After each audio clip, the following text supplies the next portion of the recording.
The last section in chapter 4 talks about experience-based techniques. So we talked about black box and white box techniques. Black and white box techniques are formal techniques, okay?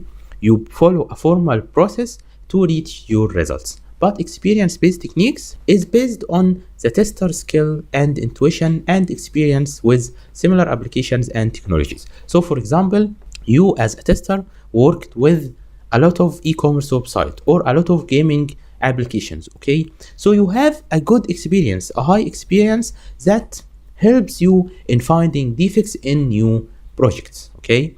This technique varies in usefulness depending on the tester's experience and level of knowledge. So if we have two testers, the two testers will give us totally different results while performing testing on the same application. One of the most famous techniques in experience-based is error guessing. Error guessing is that you as a tester anticipate defects based on experience. You begin to guess the place of the bugs or the errors, okay? How do you do this? Maybe using a technique called fault attack. Fault attack is an approach that is used in error guessing. In this technique, you begin to enumerate or list all the possible defects that you think that you might find or encounter in this application, and then begin designing testing that attack these defects. For example, here is an e-commerce website and it has a login and register page. So from your experience, you know that the checkout page contains a lot of bugs in every e-commerce website. So you will list the possible defects that you found them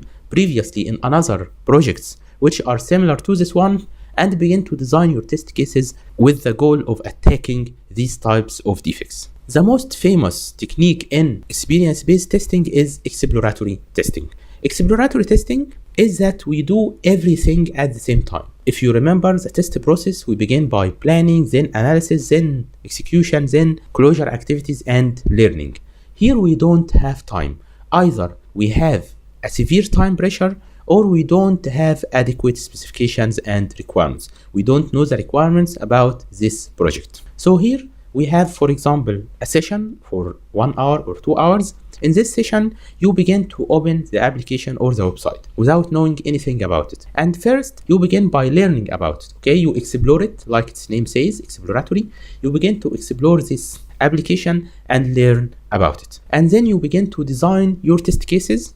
Sometimes we use something called test charter to do this. And then you begin execution. While you are executing, you will find bugs and you begin to analyze the system. Do you stop here? No. The cycle begins again and again and again. So after the analysis, you learned new things about the application. So you begin to learn again and design again and execute and analyze until the time is done or you found an adequate amount of bugs.